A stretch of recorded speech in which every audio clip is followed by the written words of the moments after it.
Hi, and welcome to Color Your Home Happy. I'm Justine, founder and creative mind behind Rainbow Shaker, a colorful interior design studio in London. My goal is to spread joy and happiness through the design of cheerful interiors. If, like me, you think that we need a colorful bubble to escape the daily gloom, then this podcast is definitely for you. Each episode, I will be welcoming well-known guests from various colorful backgrounds. You won't find us speaking about the right way to use colors.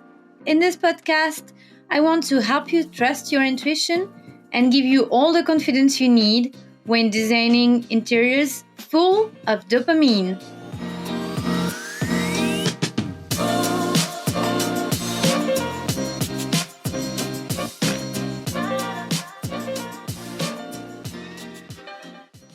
Welcome everyone to another exciting episode of Color Your Home Happy. I'm your host, Justine, and today we're delving into how plants and greenery can add color and life into your space. Joining us from across the channel, a fellow color lover and plant expert, Judith de Graaff from Joelix. Hello, Judith. Hi, Justine. Nice to meet you. Nice to meet you. How are you? Very well. It's a nice morning here in south of France. It was sunny earlier, but it's a bit grey, but I think it's London weather probably. Yeah, completely. Can you tell us a bit about yourself? Oh, yes, of course. I'm Dutch, so that's why I have a little accent. I live in the south of France for 3 years now. And before we lived in the Parisian area for over 20 years. So I've been away from Holland quite a while. I live here with my husband, a baby son, 3 cats, and quite a lot of plants. I never counted them, but a lot of plants. I went to art school. I was educated to be a painter, actually. When I quit art school, I mostly worked in fashion. And then when we moved to France, I started working in graphic design. Also started writing a blog. At the time, it was 2005, 2006. So it's been quite a while because I was so much into all things visual. So on my blog, I collected all kinds of cool graphic. At the time, it was Flash websites that were very trendy. Little by little, I started creating my own content. So own photos, styling. We moved to a big loft in the banlieue parisienne, the Parisian outskirts. So I started writing about interiors, and that's why my blog started to develop a little bit. At the time, there were so many bloggers everywhere, and in Paris, there was a tight-knit community of interior bloggers.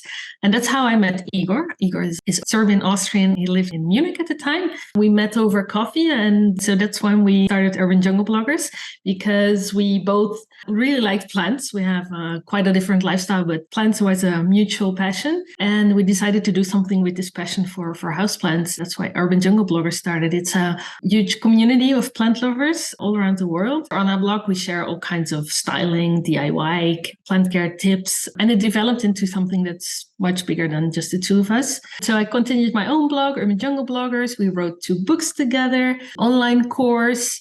We traveled quite a bit for all kinds of events and presentations, book launches. And I moved to the south of France 3 years ago with all my plants. Now we're living in a completely different environment. It's not so urban anymore. Currently, we're in the middle of a renovation of one of the buildings here on our property. So it's, again, designing, color choices, plants. So you got inspiration from different fields because you touch on everything. So it's like you're not on a single path. You have the big picture vision. Yeah, exactly. I went to art school, so it was more strict, more into tradition, and worked in graphic design with people from everywhere. I'm a curious person. I learned lots of different things. And even now, I don't have a very classic day job. I'm a graphic designer, but I also do design work. I do styling and photography. I write with Igor on our blogs. Yeah, it's quite diverse, I'd say. Never boring. How did you develop your passion for colorful design and plants? For colorful design, I think my parents are a little bit at the source of this. They had quite a contemporary style already in the 80s when I grew up. We visited all kinds of design shops, art school every year when there was the presentations at the end of the school year. So I was always inspired by art art and design. And I saw some pictures of my childhood home a few years ago, and it was so funny because there were plants literally everywhere. So it was what we would call now an urban jungle already. I never really realized because I don't have memory of having so many plants around when I was small, but there were. I worked at a garden center when I was a teenager just to make extra money on Saturdays and the weekends. But it wasn't until I visited the Jardin Exotique in Monaco in the south of France. It's a huge botanical garden on the seaside. I saw all these lush plants, palm trees, succulents, cacti, and I was like, oh, I want this at home as well. So I brought home a cutting from the side of the road. I planted it at home. It grew roots immediately and it took off. And I was like, oh, this is so cool. I want more plants. And I never looked back. Would you say that your design style is similar to your parents? I think it's probably a little bit different because I'm younger. I see different things. I have a different background in them. And I don't really mind to have bold colors and change it when I don't like it.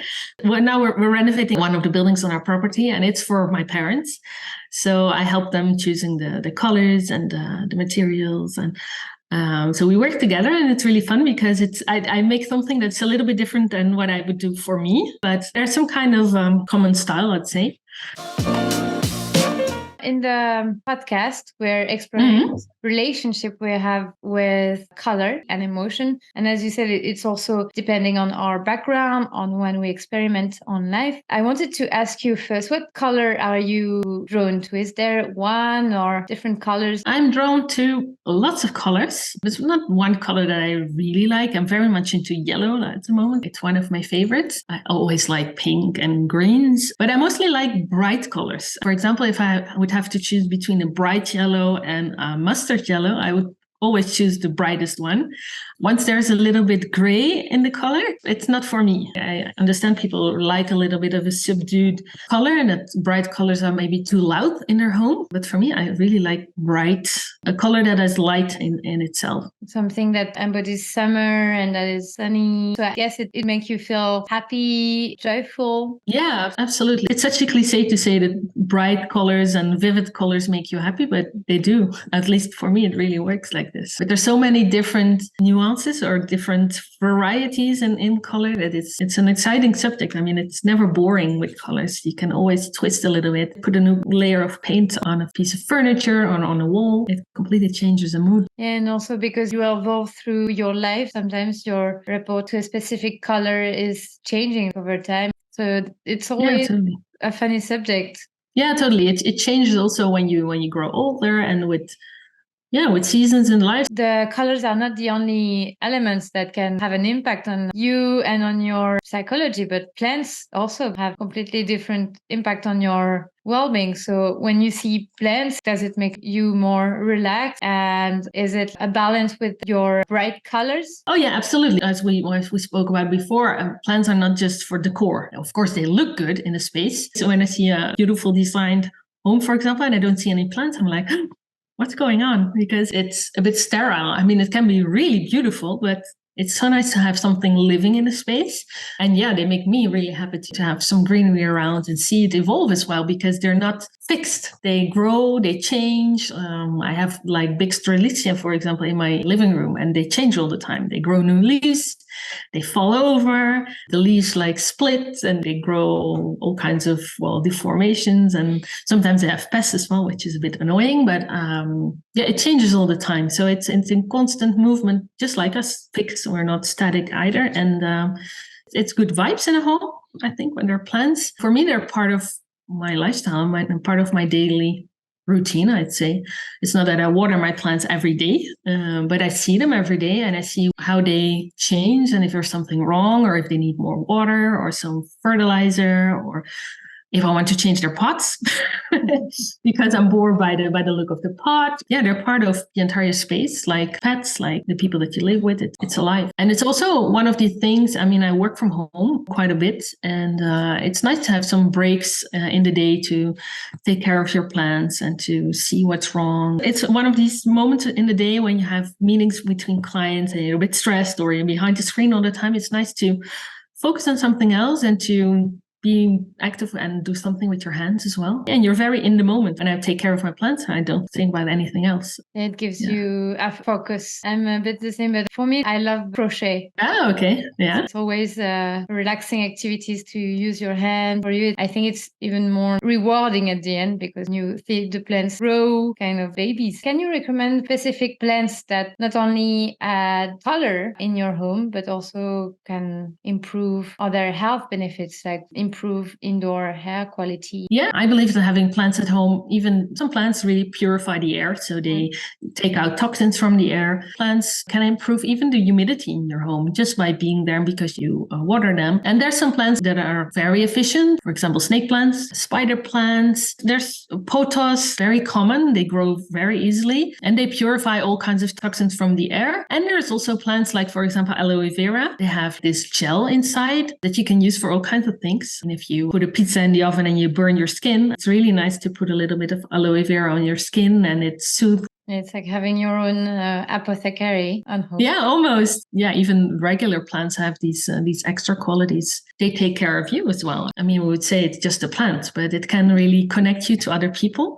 When we traveled for a second book called The Plant Tribe, Living Happily Ever After with Plants, we visited plant lovers all around the world, in the US, to Brazil, in Europe as well. We met with quite a few people that had some very nice stories and experience with plants that really changed their lives. For example, there was one girl that had a different relationship with her mom, and her mom loved plants, and she didn't know anything about plants. And her mom taught her to take care of some of her cactus plants. She got a few from a sale, and she asked her mom, "What do I do with these plants? How do I take care of them?" And her mom showed her how to do this, and they bonded over this experience and their relationship got better. It really changed how they would see each other. There was more mutual respect. Yeah, it changed their lives. That's the magic of plants. Yeah.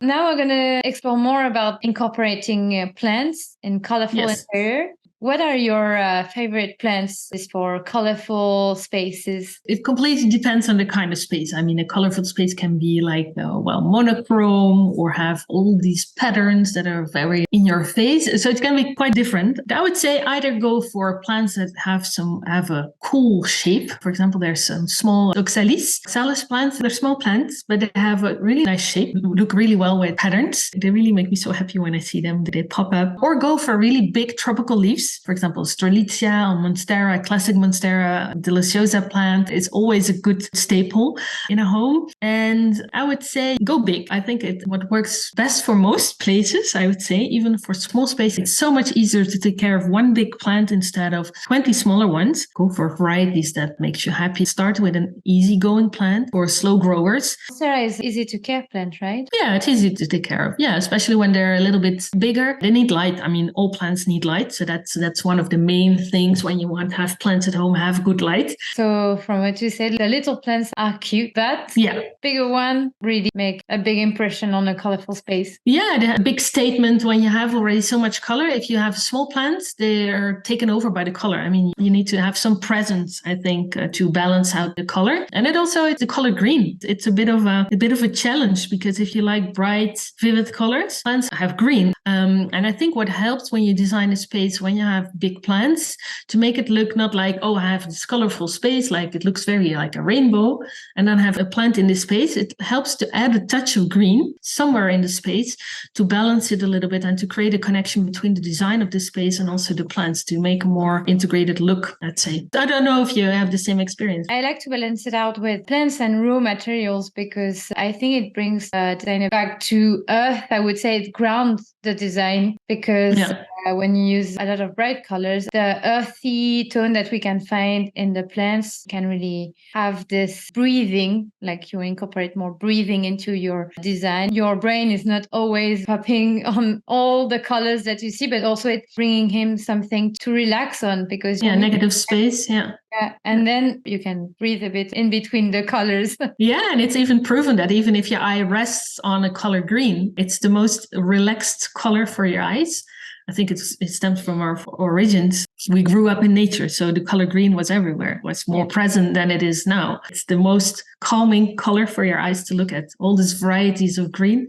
So if you have plants in the office, for example, when you're behind the screen all day, It's nice to have some plants near your space just to relax your eyes when you don't look at the screen and to create a bit more moment off for your eyes, because looking at the screen all day, it's so tiring. Yeah, completely. At the end of the day, you can feel it. But there are some plants who are not always green. You have some plants that can also bring some vibrancy and color. Yeah, there's so many plants that have colors. For example, there's this oxalis that we just spoke about. It has this burgundy purplish color. But there are also all kinds of bromeliads that have these vibrant, bright flowers. There's begonias that have colorful leaves. They have the back of the leaves is often a burgundy, purplish, and all kinds of patterns. And you have amaranths and aglaonema. I'm not sure how you pronounce it, but they come in really bright, vivid, pinkish colors. Yeah, there's so many plants that are not green. For example, for our book, I remember we traveled to Brazil, and one of these homes had a patio that had a kind of terracotta, burgundy, brown, purplish color. And the plants in the space were only colorful. So there was not a green plant in the space. There were some dark purple color plants in the space. It's really exciting to see a space which looks very botanical, lush. There's lots of vegetation, but isn't green. Yeah. It's quite surprising. It would be so cool to design a space where you have, for example, pink walls and pink furniture and only pink plants. Would be so cool. And it's natural. I mean, there's so many plants that are pink. Bringing an earthy pink to the homes. We always think that plants are always green, but we forget to think about, for example, cactus. And we forget that sometimes cactus have flowers. Exactly. Yeah. Unfortunately, many cactus only flower so short. It's I currently have one that flowers and it's bright yellow and it looks really beautiful. But I look at it every day. I'm like, oh, I hope it stays for a day longer. But usually some cactus that only flower for a day and you just have to enjoy the moment and just take it all in on the day that it really flowers. Plants bring in flowers as well. Yeah, bromeliads, they have like these bright, super vivid flowers, yeah, which stay a little bit longer than a cactus flower. But yeah, it's so many varieties that have beautiful blooms. So, yeah, and plants not only bring colors, but they also bring fragrance. This is also a sense that we can use into interior design in the overall sensory experience of the home. Absolutely. Like if you bring in a jasmine plant, for example, it's amazing. I mean, it smells so good. I wouldn't place it in my bedroom because it's so strong, but it adds a layer in your design and it smells natural. It's not like these home scents. And it also changes throughout the day. Plants have different smells in the morning and throughout the day. It changes a lot. And you can also think of citrus trees. I mean, if they flower, if they have blooms in the spring, it smells amazing. And there are some orchids that have really, really fragrant blooms. Lavender, of course. Well, we live here in the south of France, so there's lots of lavender outside. And eucalyptus branches. Yeah. Well, it's not, you don't have to put in an entire tree in your house, but you can hang them from the ceiling or make a bouquet, or herbs in your kitchen. Yeah, all kinds of different herbs to cook with, but also to have some smell, home perfume. And it's acting on also your emotions. Act as a Madeleine of Proust, as we say also, like when we smell a plant that reminds us of a sweet memory. So you're having an all immersive experience. First the eyes with the colors and then fragrance. Do you have any project that you would like to share where you balance the colorful design and also brought more greenery into your space as well? And when I think of colors, it's quite rare because colorful projects are already a little bit less common, I'd say. Even though people tend to love color, they're always a little bit afraid to paint a wall, even though you can paint it always. You can paint it over. I mean, it's so easy to change it. But when I think of really bright, vivid colors, I once worked on a project for a brand. It was a brand space and they wanted to create a hangout during an event. And for this, we created lots of hanging planters from hand-knitted macrame strings in bright, vivid colors because the brand had this identity that was very colorful. It was very bright and there were lots of plants. So it was like a repetition of plants. It was lots of plants, but also lots of color. And it worked pretty well. We did 2 spaces for them. One was a lounge area. And we worked also with terracotta pots that had colorful, like dipped in color, dipped in paint. There was this plant, but also the pot was interesting. And the other space was outdoor dining space on a rooftop. It was also colorful, was lots of yellow, and yellow was the accent color. And it also worked really well. Plants and bright colors. It's not very common. When you get to do it, it's nice. It's an interesting combination because you also see plants different when they're against a white background. It's different than from a colorful like a pink or a yellow or blue background. The southern France weather also helps. When we moved from Paris to here, it also changed quite a bit of my light and my color perception because the light is so different here. It's much more yellow, much warmer. Some colors that worked really well up north, they don't look so good here anymore. For example, I had quite a bit of minty green and soft pastels at home, and they don't work so much here because they just become all blown out. I think it needs a little bit more warm. Yeah, it's really something to consider. Light is one of the most important elements, as you said, like changing city, and we don't often think about it. Yeah, it's something to consider, and also with plants. I mean, it's not just color, it's also plants. There were plants that thrived in my home before and that have difficulties here because it's too bright for them. And there were plants that really struggled with a little bit less light in the north, and they thrive here, especially all the succulents and cacti that really love this southern light and the warmth. I think people sometimes forget that they are living elements. Yeah, they are alive. Like just changing the room, even you move it a few centimeters and some are like, no, I can't live here. It's too much. Yeah. Some of my plants, I had this issue. I was thinking of moving them a bit because my cats are annoying, some of them, but sometimes they don't like. It's really important. We're now in the middle of changing season, so there's quite a few plants for me that move inside, and I always have to figure out where to place them because they are outside, so I have all this bright and direct light all the time, and it's just getting too cold. So I have to find places at home where I can experience quite the same amount of light or gradually move them. And yes, like you, I have cats, so it's always a challenge. Yeah. Sometimes you can also play with highlighting the plants, like setting the stage, like the diva of the room. True. Yeah, you can create like an arch and paint an arch on the wall and place your plant in this area. Or you can play also these grow lights that you have for plants. They're often like purple or pinkish, which is not a very good color if you have like a very neutral space with plants. But if you have a colorful space, it can be really interesting to use these grow lights for your plants to make them grow very well in the winter, help them in darker areas in your home, but also it adds a colorful touch of light in your space. If you have a space that already has quite some pink or purplish colors, it's nice to add these grow lights and make it even brighter, even more intense. And it helps these plants as well to grow better. So yeah, it's a win-win. And did you have an experience where instead of choosing first the color palette of a space, you decided, oh, I would like to have those specific plants, and then you imagine the color palette from the plant? Yeah, it didn't happen in my indoor space, but on my terrace space. On my terrace, I have quite a lot of agave plants that really love it outside. And they have this, they're not green, but they have this bluish kind of green. So for all the accent colors in my outdoor space, I didn't choose a green, but a more like a bluish kind of green because it matches these agave plants. So for example, I have these railings, handrails, and I painted them in this agave color. It's like this bluish, it's very typical bluish green. I took out all these swatches and I picked the one that was exactly like the plant color.